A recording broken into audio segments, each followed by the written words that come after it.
an Unspoiled Network podcast. This is Spoil Me, covering Red Sister, chapters 39, 40, and, I'll be honest, a couple of pages of 41 before I remembered to stop reading. In these chapters, the girls are sent on one of their more important and more dangerous training missions, ranging, which basically amounts to, we're going to drop you off in the wilderness and you figure it out. This is very alarming. They are very small. Welcome to Spoil Me.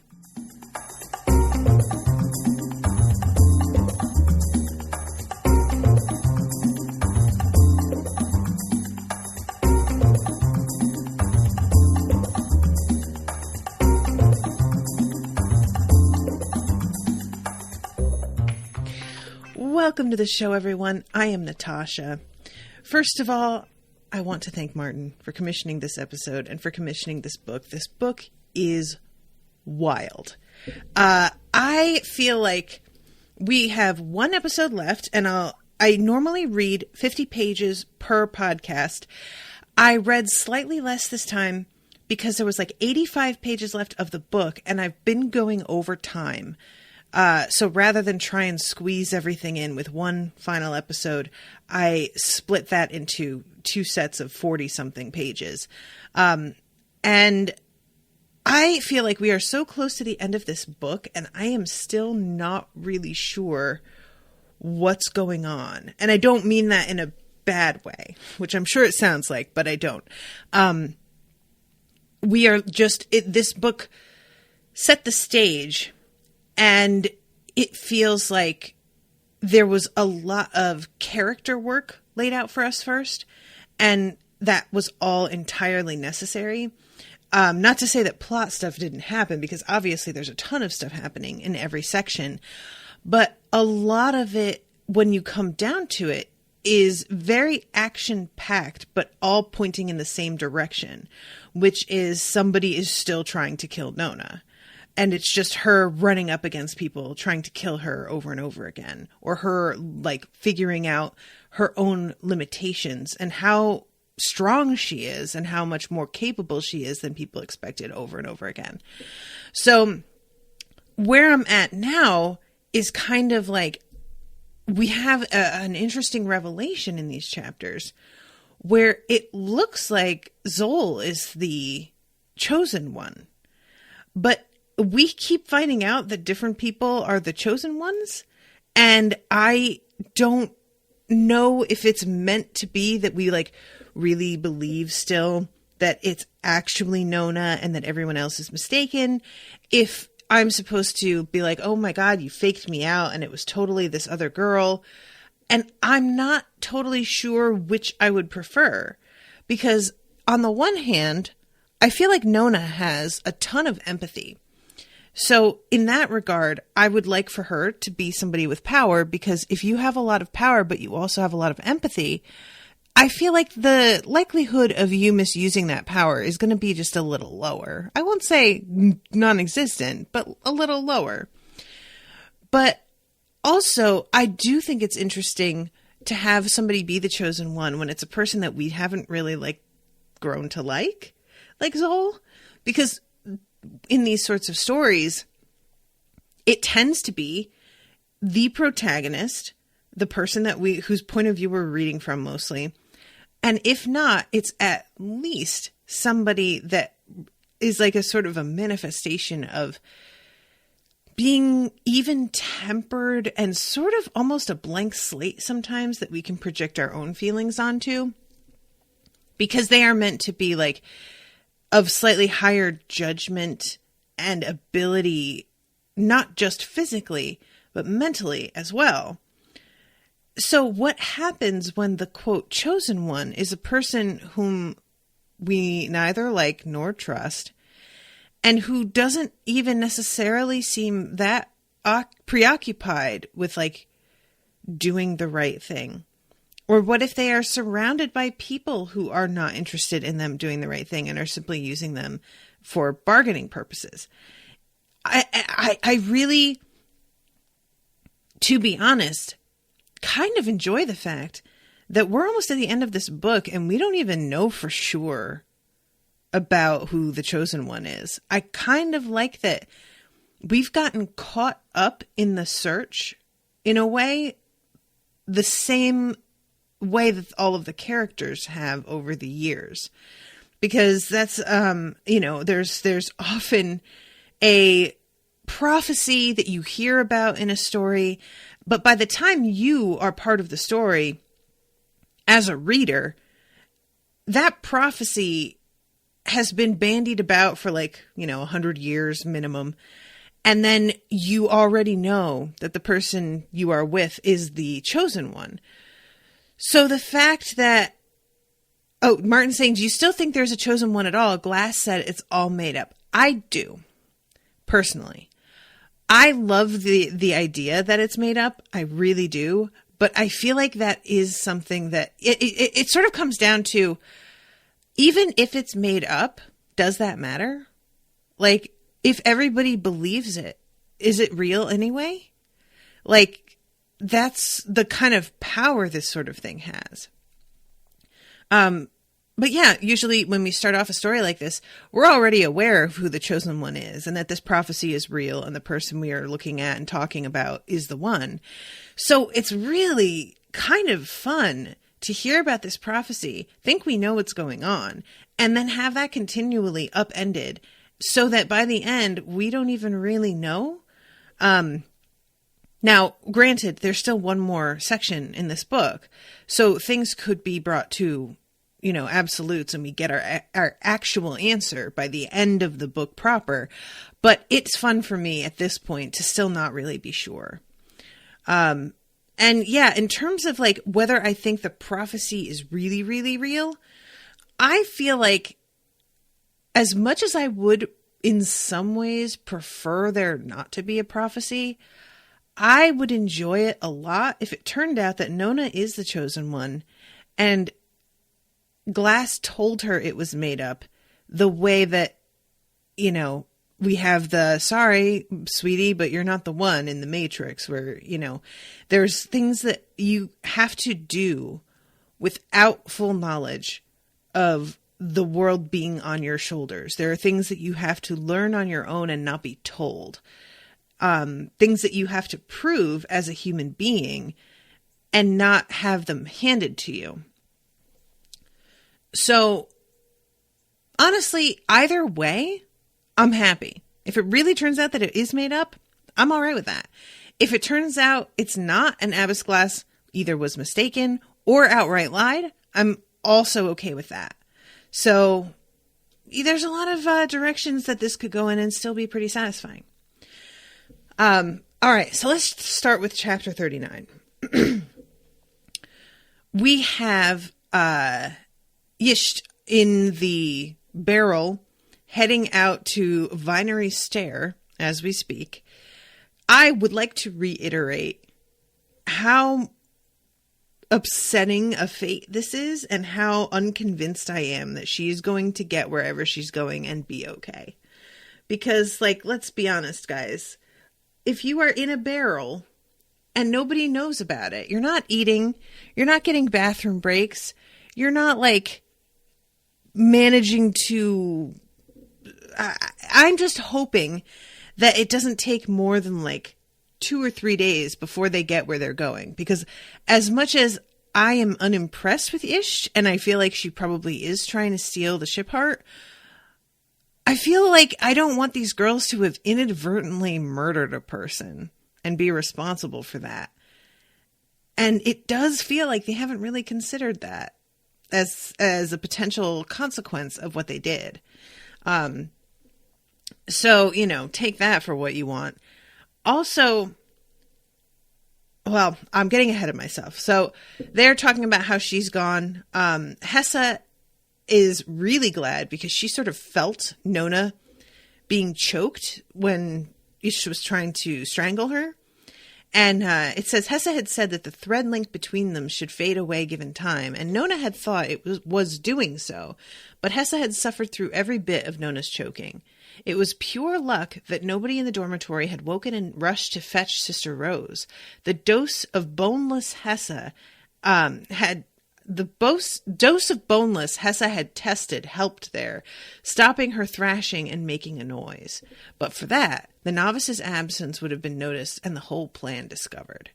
So yeah, that's good luck, ? Or is it what are coincidences? That's the bigger question. And Nona is thinking that now that she's gone and out of the way, we should inform the abbess about what she was doing, that she was trying to steal the ship heart. But Ara says we should still hang back and let them notice that she's gone. And once they notice that she's gone, they'll find the shaft and they'll put 2 and 2 together themselves.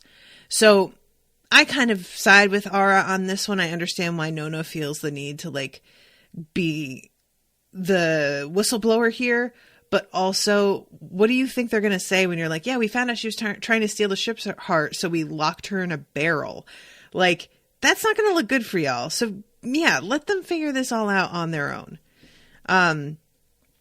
Meanwhile, Nona is still dealing with this weird revelation that happened during this fight last section of her finger knives, and nobody is coming to her to talk to her about it. And she feels really weird about it. She has been so conscious of hiding the fact that she can do this that now everyone knows. She just expects them to flock around her to train her on how to use them because they're so rare. When they were all standing around her and talking about the fact that she was a 3-blood, they seemed to be really impressed by this. It doesn't feel like it feels almost to me as a reader like they're trying to keep her from being, or not even keep her. I feel like they don't want to publicize these weapons that she has, and training her would cause this to be more of a well-known talent that she's got. And I kind of feel like they want to keep that under wraps. Only Glass and Pan know. Right. And I feel like I feel like the way that everybody reacted when they realized what she is, we felt that danger, right? The fact that this is even more worrisome now. So while I totally get Nona being what the fuck, y'all thought this was such a big deal, why are you just ignoring it now? I think it's for her protection. There's not really a good way to explore that and keep it under wraps. So then we go to the blade path. And I got to admit, I knew what was going wrong for her the moment that I read this, because this is this is one of my own pitfalls. I overthink things. And God help me, I was able to see so quickly that Nona is overthinking this. I wish to God I had that same sort of perspective when it came to myself. But it's just so easy to see what somebody else's mistakes are rather than seeing your own, right? That's just how fucking life is. So yeah, I'm reading this and she's putting tons of resin on her feet. She's going really slowly and considering everything. And I'm reading this being Nona, sweetheart, no. You are an instinctive creature. Your problem isn't the fact that you don't consider things enough. Your problem isn't the fact that you don't think through the consequences of stuff. Because she does a lot more than a lot of kids her age.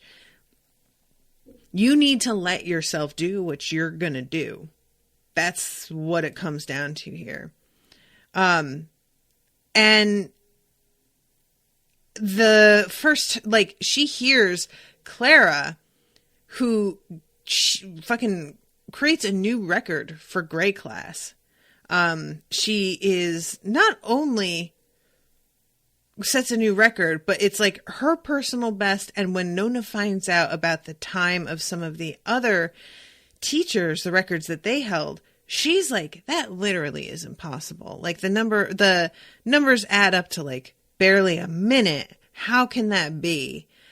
And I'm thinking to myself again, because, you know, when she asks, I'm forgetting which sister it is. Is it Sister Kettle who tells her, well, we ran it. And she, like, again, she straight up says to you, we ran it.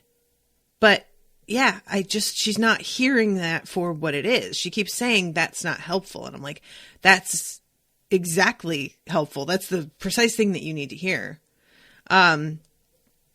So Nona just gets past halfway, which for her is a record. And she is trying to go, like, climb the stairs again to do it again. And Clara is behind her, giving her advice, which, like, this is one of those things that I want to be somebody who is willing to take advice from a person who is better at a thing than me. But when you're in the middle of trying it, and it's something that's very physical, it's not about being able to, like, you can't conquer this mentally. You can't conquer this with a set of instructions.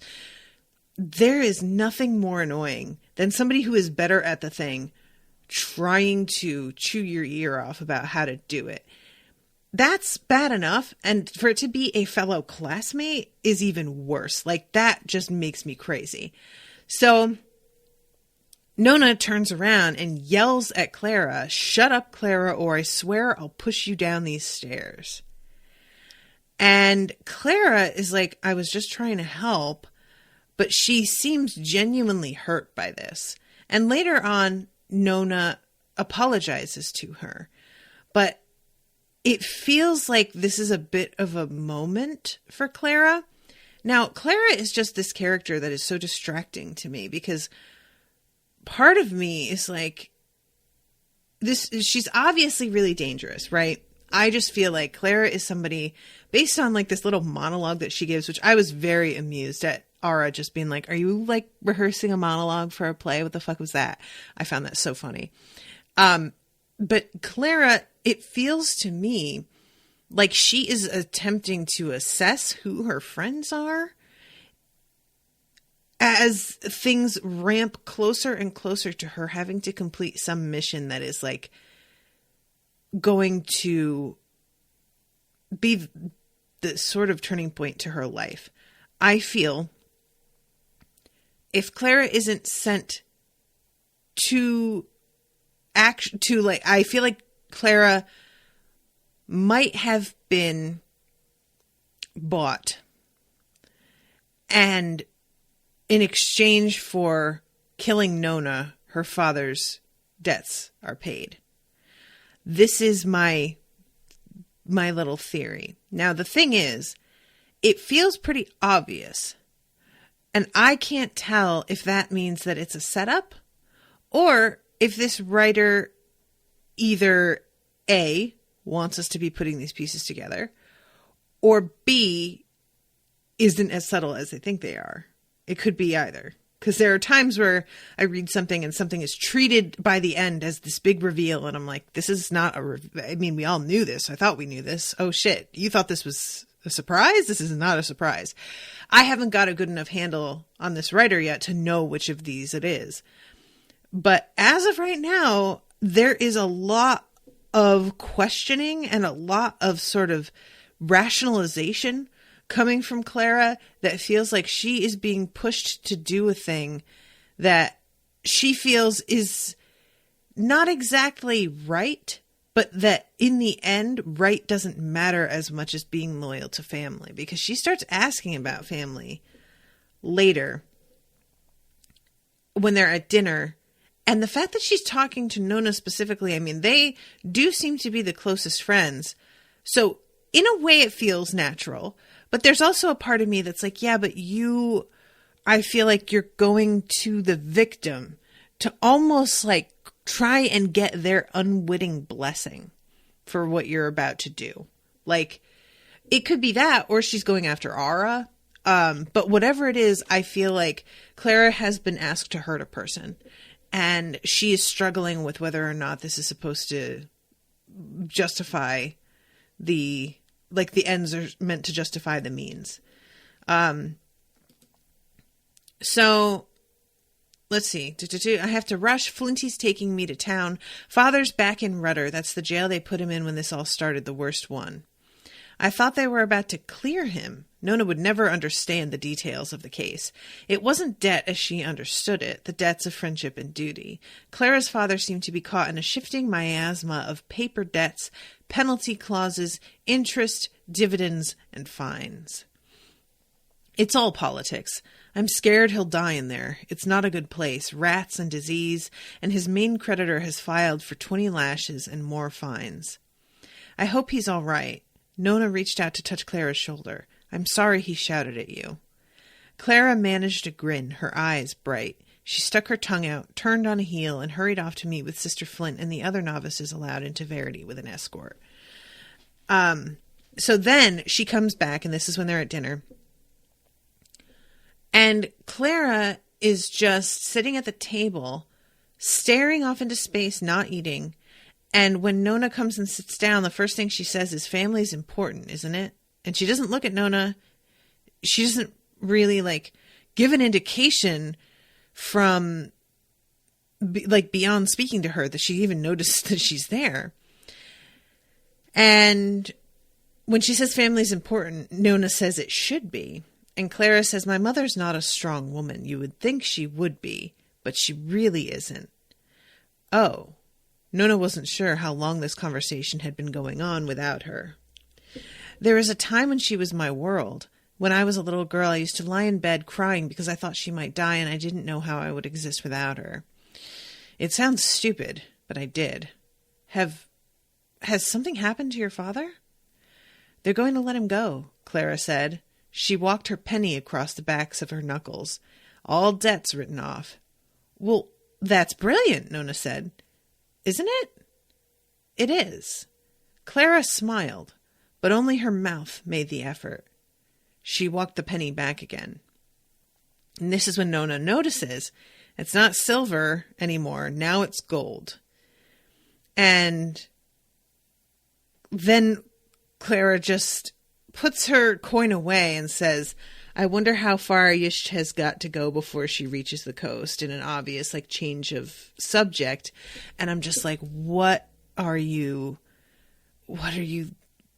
it feels like she's tormented over something, Oh, Kai, I'm sorry, I just saw your message. If you were a nun at Sweet Mercy Coven, what would you choose as your name?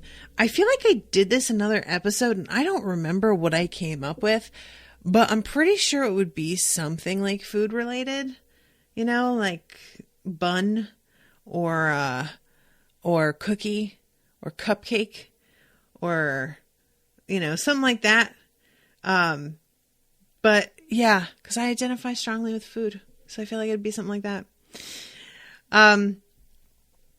So finally we have Nona, and she figures out the problem is.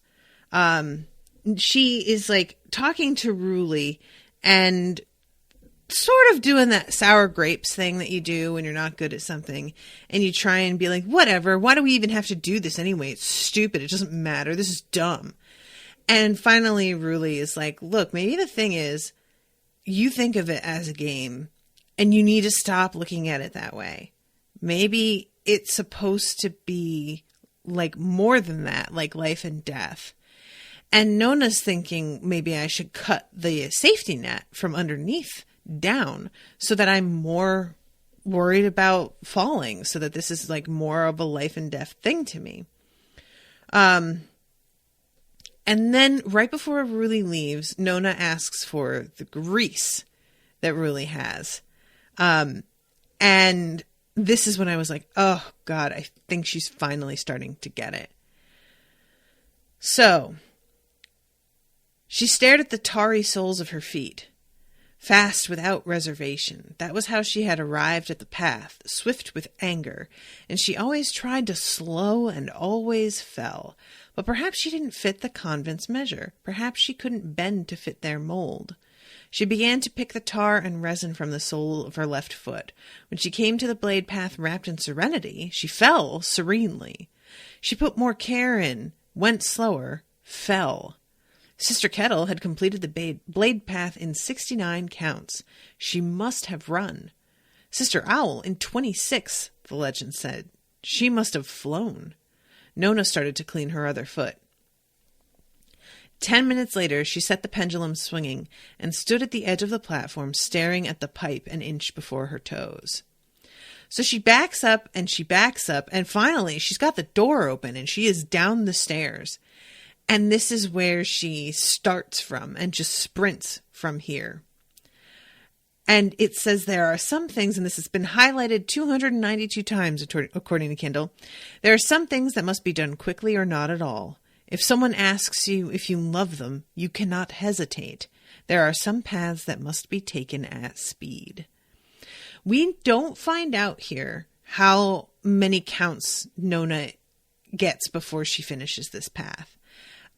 She comes running into the dormitory really excited to share with everybody, but she doesn't, it's one of those things that's kind of frustrating because even if she completed it in a record number of counts, there were no witnesses evidently. So she would have to do, and I'm not doubting that she could just do it again. I bet she could, but it does bum me out that if she got a record, there was nobody there to see it. She gets distracted almost immediately, though, because she comes flying into the dormitory just before they close the doors and gets distracted by the fact that they are going ranging. And they have all been given these heavy coats, oilskins. They were given classes at the beginning of the year or maybe the previous year about navigation and surviving outside. And she's a little bit freaked because she doesn't remember a lot of it. And that is the danger. It's one thing when you're an adult. I feel like adulthood is such a weird thing when it comes to memory. Because obviously a lot of us, when we're children, are so in the moment that there are memories we have from when we were 7 years old that feel to us more clear than what we did yesterday, right? At the same time, there are memories that feel like they just happened, that happened last year, because as we live longer, a year does not seem like such a long time. When you're 9, 1 year is literally a ninth of your life. So it feels huge. But when you're 35, a year feels a lot less formidable. Being told, well, you're going to have to wait a year for the next one to come out with books or movies. You're like, well, yeah, that seems reasonable. As a kid, you hear a year and you're like, what? What? A year? It's just unthinkable. So as a kid, you were taught something a year ago, and now you're being expected to put it into practice. That's way worse than being an adult and having been taught something a year ago. I could probably recall that okay. I wouldn't be great. There would be things I would remember as I was doing it, but I'd probably be mostly fine. As a kid, though, a year, lucky if I remember anything at all. So I kind of felt for her in this moment of just being fuck. So Clara says that they're aiming for the Kring. So this is what they're brought into an area. They're left to sort things out themselves, how they want to do this. They can't all stay together as a huge group, apparently. But it is sort of traditional for them to band together eventually, is the vibe that I get. And they all have to make their way to a given point and meet there. And that's the challenge. So the Kring is evidently this sort of tower. She says a column of black iron taller than a tree and as wide. Which I'm really curious about this, because what exactly is that about? Is that just a a naturally occurring feature of the landscape, that there's like rock that jutted up that's like iron rich?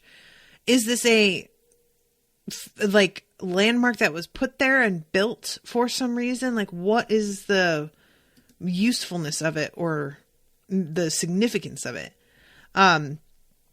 Because Nona asks, and Clara says that the answer is missing, which is kind of a cool way to say that. It's not just like nobody knows or it's been lost to time. It's simply the answer is missing. And I kind of enjoy that phrasing. So she says, the ranging isn't about navigation or surviving the wind. We can ask directions, we can even beg shelter, but about surviving them, the world. It's full of hungry people, and hungry people are dangerous people. Clara knows. Clara been there. I don't like this. I don't like this development at all. At this point, Zol comes up and is like, hey, where's Yisht? And she seems to have the idea that they had something to do with it. There's not really any evidence that I can see that would lead her to this conclusion. But when you have been faced with the kind of, with the animosity that Zol has ever since she showed up and shown up a bunch of kids in your class and they all seem to like hate Yisht especially, it makes sense that they are the people that she would first suspect. So most novices band together by the end. We can split into our own groups in the first days, but we're all headed to the same place, so it gets crowded toward the target. So the next day they head out. Hessa can't come because of her disability, so she's going to be staying back, and she's like really worried about Nona and experiencing the pain that Nona experiences. And Nona says something about how, why can't it work the other way? How about if I'm really, really cold somewhere and you can tell, you go into the bathhouse and soak up some hot water and let me feel the warmth on my end. I love this idea. I wish so much that it worked that way. Maybe it does. Maybe they just never tried it. Maybe they should. I love it though. So Hessa says, follow the path. If you get lost, follow the path. That's what it's there for. And they haven't even like set out yet, and it's already freezing cold. And they are standing out in the what do you call it? Courtyard outside the abbess's house, waiting for her to come and speak to them. And this is when Tarkax joins them. And this is the guy who had told Nona that he was a ring fighter. And evidently that is not entirely true. He tries to be like, well, the world is one big ring. And she's like, fuck you. The world's a ring. You know what I meant when I asked you if that's what you did. You lied. And he's just sort of like, agree to disagree. And evidently his name means something like ice spear. And Nona doesn't understand why he got this name, which she thinks is kind of goofy. But later on, we find out about what's going on with the icicles in the forest. And I'm like, it has to be something like that, right? I feel like. So Abbess Glass comes out and tells them all that she knows this is going to be difficult, but she thinks that everybody's going to do really well. One of my favorite lines, if anyone lays a hand on you, you have my permission to cut it off. Which, I love it. I love it so much. Also known as the Ice Spear, Tarkax will be acting as Novice Zoli's bodyguard in Yisht's unexpected absence. He will not be aiding her on the ranging unless in exceptional circumstances. Jula, when she hears that he's called the Ice Spear, says that she has read about him and that he is in the story sheets they sell in Verity on 7-day outings outside the Abon Library.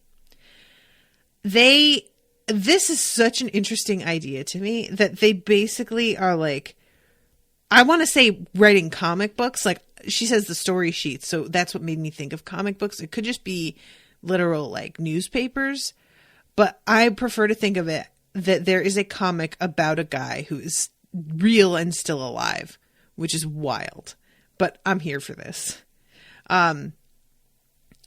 So Nona says to Aura that he works for Partnus Reeve. Now, Nona, like, she keeps on sort of sticking to this idea that where she saw him is meaningful. But there's no evidence other than the last place that she saw this guy to point to the fact that he works for Partners Reeve. So this leads to a bunch of theorizing on the part of the girls that I'm not sure really has any basis in anything. So she says that, Ara says that makes him a Toxis man. Thoron, Toxis, and Scherzel hate each other. And Scherzel is, the woman who put Zoli here. And then Ara says they certainly haven't been friends these past few years. Zoli must be horrified. And it says Ara didn't bear grudges, but the Emperor's sister and everything associated with her was the exception to that rule. So Ara's kind of delighted at the fact that this guy is being paired with Zoli, which I get that, but also Toxis is so obviously still after Nona that I want her to be a lot more worried than she seems to be. She's just sitting here relishing the fact that this girl that she doesn't like is likely paired with somebody that her mistress doesn't get along with, which is all well and good, but like, your friend has been, I also am not totally sure exactly how much Ara understands about like the various attacks that Nona has been on the receiving end of. Like, does she realize how many times they've tried to hurt her outside of, just trying to use legal means of sort of censuring Abbess Glass and being like, you didn't have the right to take her. I don't know if Ara really gets it. And at this point, Clara says to Nona, if he's Toxis, you might reconsider how you feel about Zoli. The enemy of my enemy may be my friend. Clara, as much as you scare me, I really do like you. And you're smart in your way. But you do really worry me so much. So let's see. I don't know how any of us is going to survive this, Jula said. Jula, bless her heart, is like me in this scenario. Jula doesn't want to do this. Jula is tired. Jula wants to take a nap.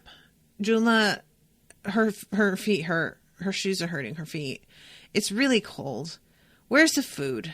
I can't believe we don't even have like tents. This sucks.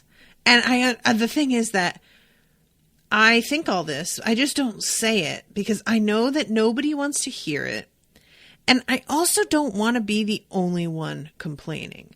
If everybody else is complaining, it makes it a lot easier for me to either get over it because I'm like, all right, everybody else is having a bad time. I know it's just me. Or I know it's not just me.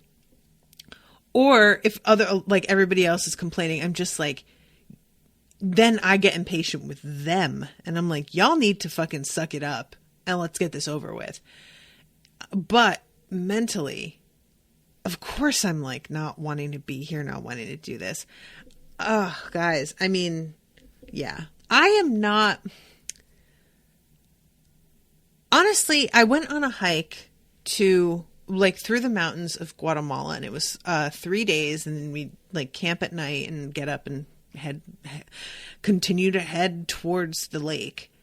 And as hard as that was, and I very nearly quit, I was able to keep going because it felt like I was headed somewhere specific. Like when we got to the lake, we were going to be at a proper hotel.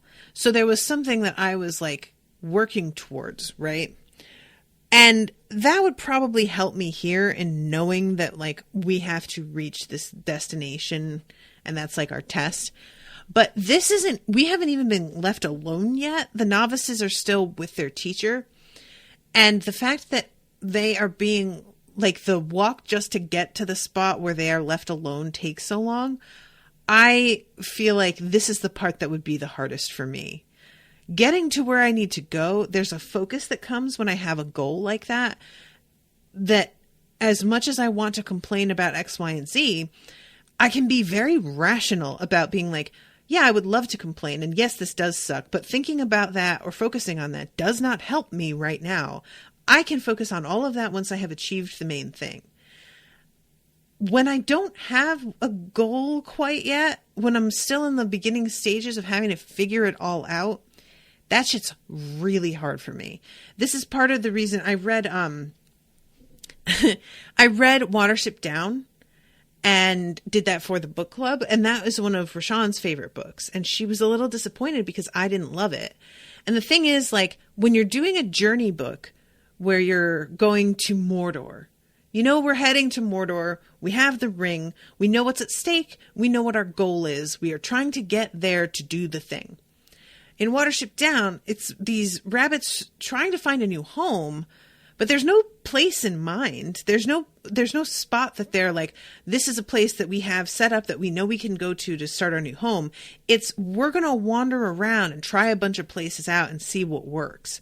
And I couldn't focus on that story the same way. It was really difficult for me to like get interested because I didn't have, it was just a sort of like, the journey is the destination, and I am not good at that stuff.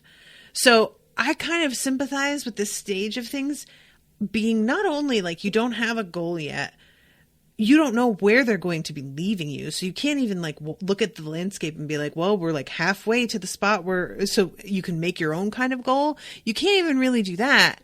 So what this is just sort of, it's not only I don't have a goal yet, but it's also the dread is building because you know that they're going to leave you somewhere alone soon. You know that's coming. You just don't know where or when. So it's a constant like low-level anxiety on top of the physical hardship of hiking and the weather and the cold and everything, you know? Oh, this was like, I sympathize deeply with Jula, but I also understood why everybody is like, you need to shut the fuck up. So finally, let's see. Midday saw them huddled in the lee of a cattle barn with the sun dominating the sky above them, huge and crimson, but offering little heat. And what it did give, the wind snatched away the moment it arrived. Which, yeah, that's, I get what that feels like. I was, just yesterday, I took a walk and it was like I think it was like 50 degrees outside. It wasn't that cold, but I didn't check what the wind chill was like. And I swear to God, I haven't experienced wind anywhere in my life the way it like flies across things here in Texas. I know that there are a lot of other places that it's similar, but it's the first place I've lived that's been mostly flat and there's no like hills or mountains to really buffer that at all. And wow, it was so much colder than I expected once I got walking out there. The sun was out, there wasn't a cloud in the sky, but it was like the heat just didn't get a chance to like settle. It was just, yeah. So at this point, Darla begins to talk to Nona about the fact that they are being sent in the direction they are because there's essentially a war going on.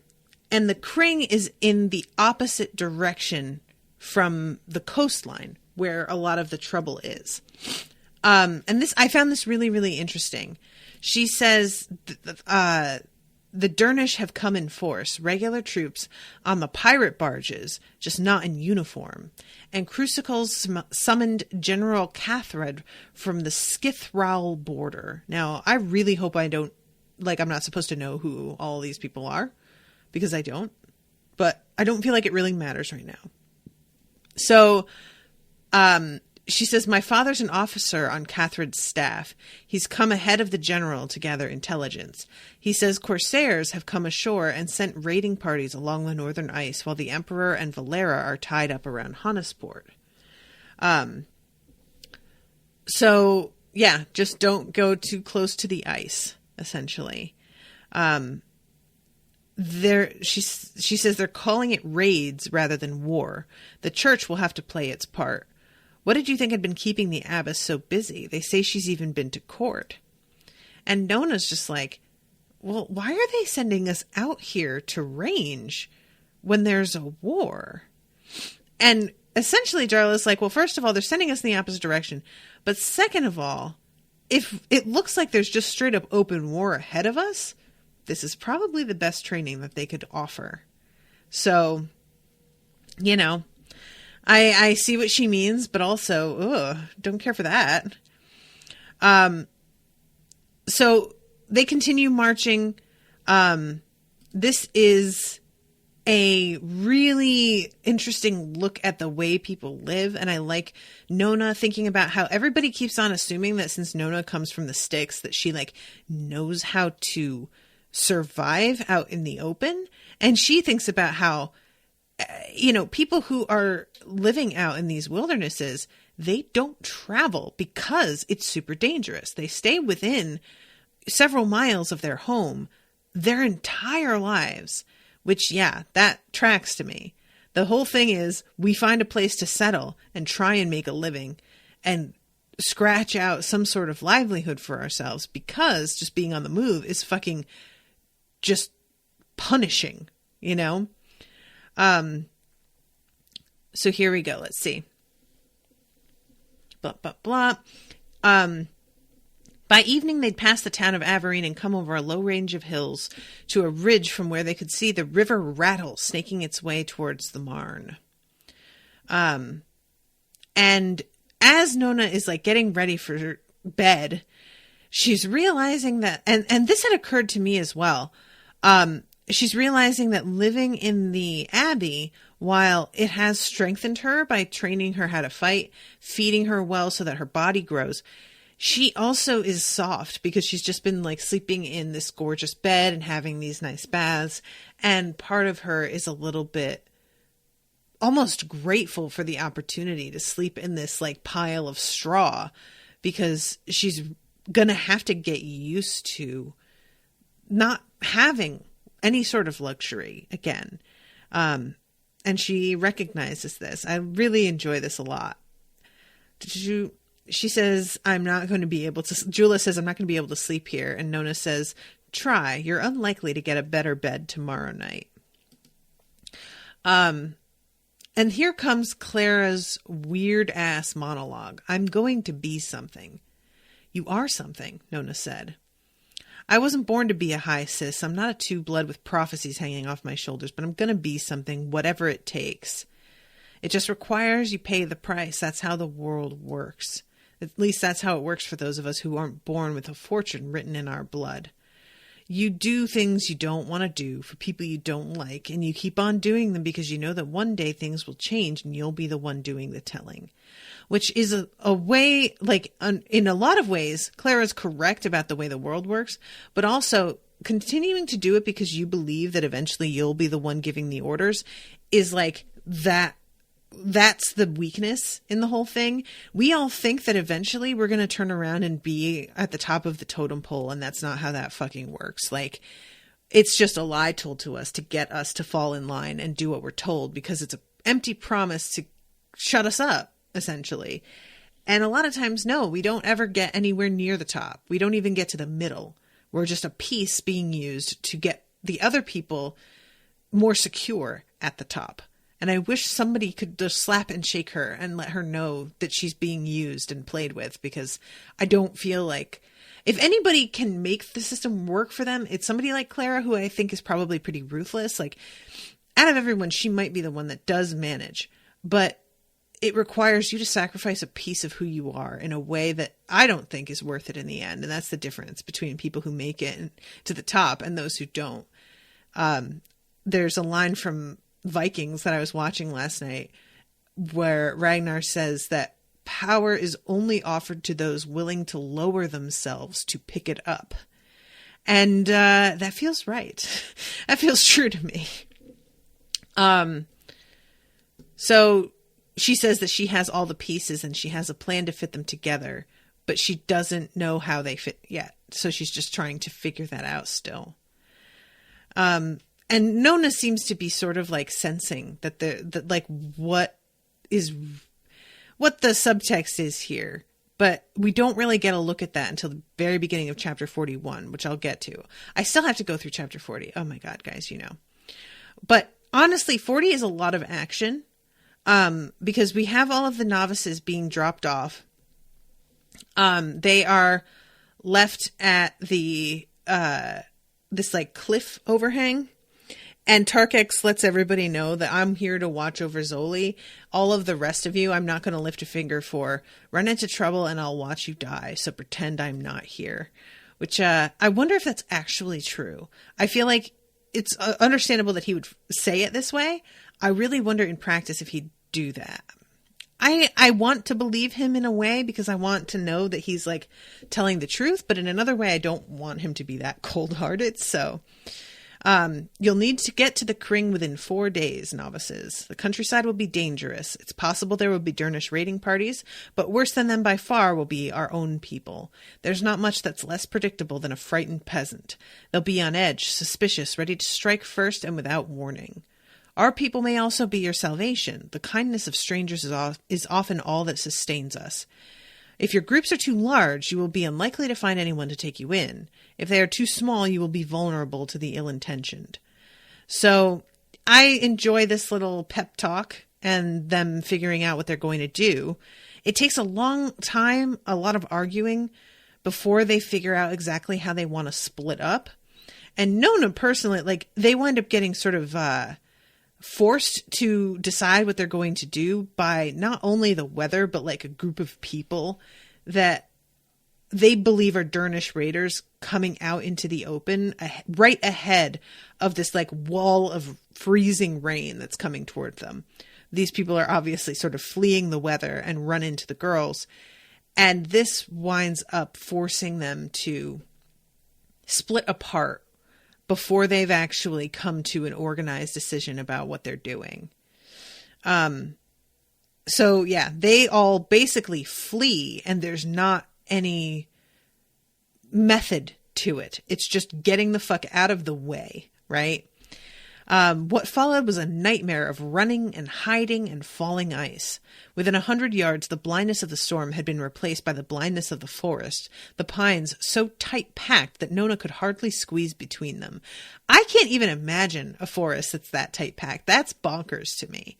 You know, it's one thing if I can't squeeze between them because I'm fat, but Nona's like a thin little girl, and if she can't squeeze between them, good God. And she finally, like, the storm passes and she looks around and she fucking doesn't know where anybody is. She's all alone and freezing cold and wet and just trying to find someplace towards the, like, in the direction that she has to head where she can shelter and hopefully run across her friends. And there's a couple of different people that she like runs into. The farmer offers her a place by his hearth, but Nona takes a look at the guy and is like, yeah, thanks, I'm going to pass. She just gets a bad vibe off of him. And eventually she comes across this weird spot that has like, it's all shrouded in darkness. And there is something about this that makes her feel like something's hiding there. I don't like this. I'm not moving until light comes. And she waits. And even at like, when the sun is up, she still can't quite see. And then she starts to realize that it's a pile of dead bodies. So she wasn't wrong that it looked like there was a figure there, but it looks like they're all dead. And there's a part of her that's thinking, am I going to be fucking walking into a trap, going to investigate this? She decides to go anyway. And she's in the middle of essentially grave robbing. I mean, it's not a grave, but she's doing the thing you do in video games where you just strip the body of the person you come across for all the supplies you can. And as she's doing this, she suddenly hears a heartbeat from nearby.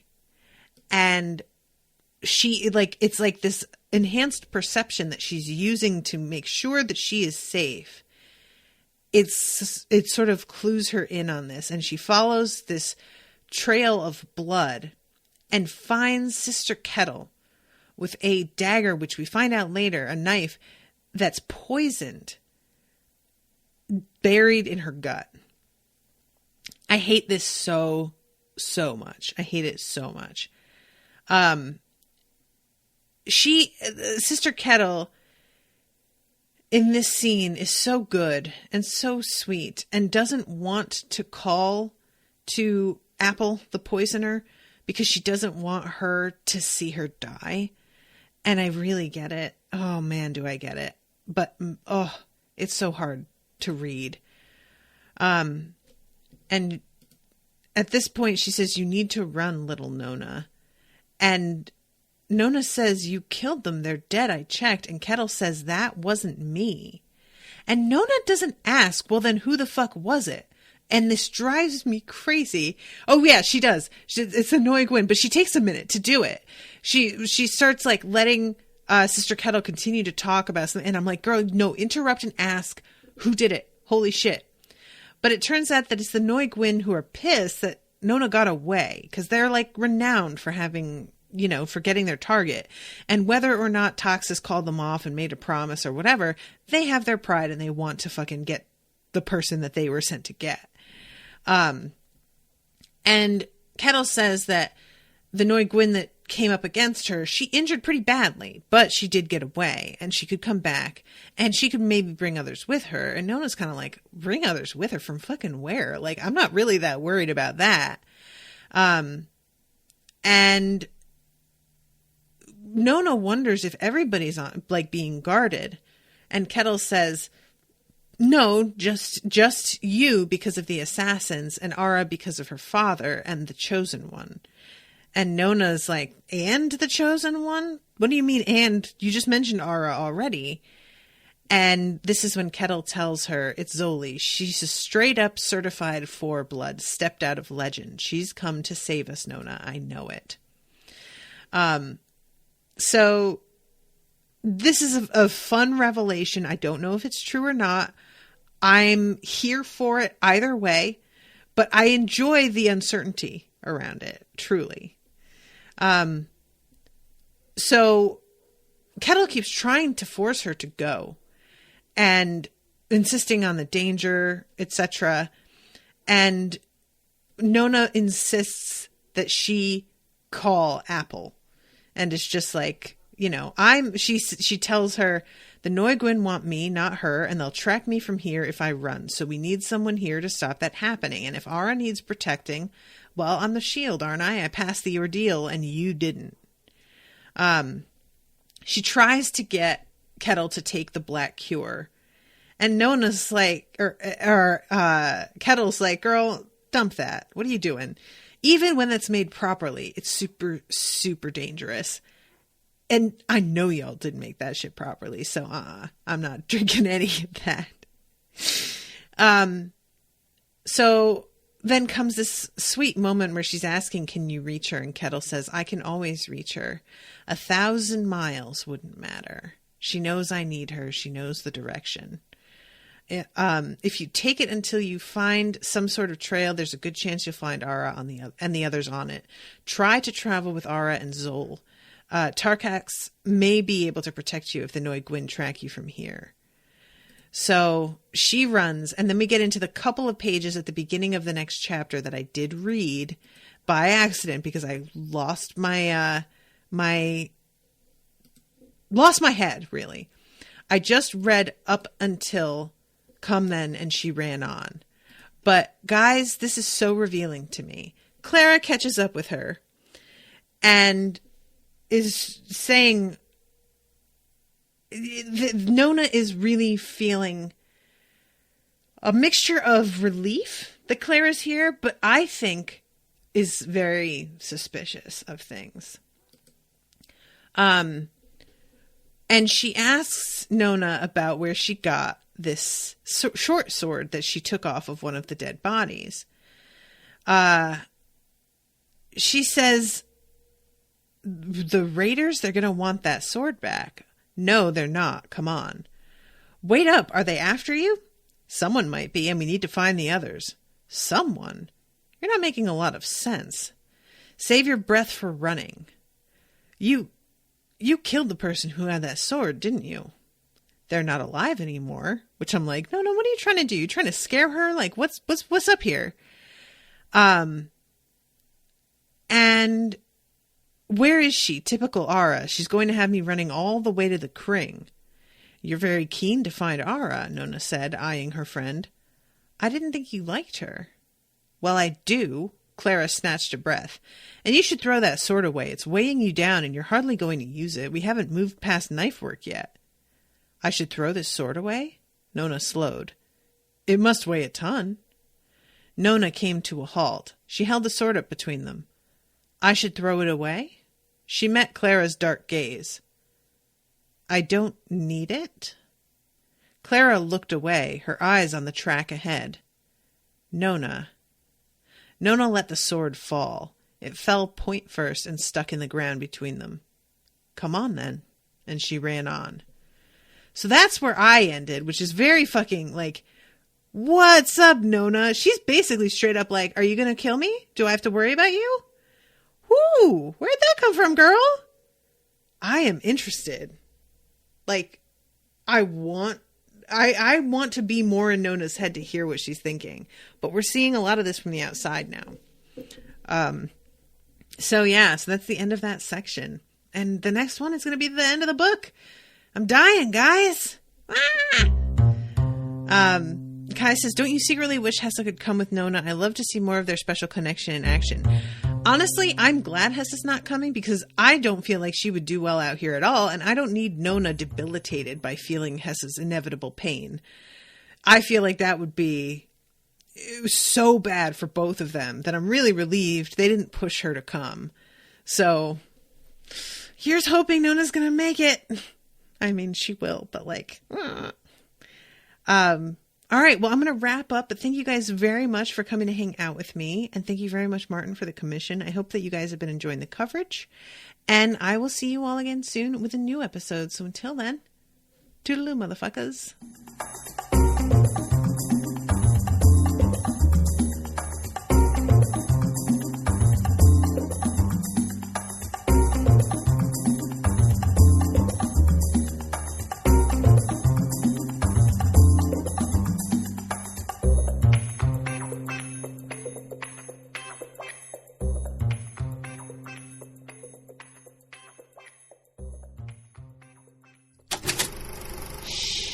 That was an Unspoiled Network podcast.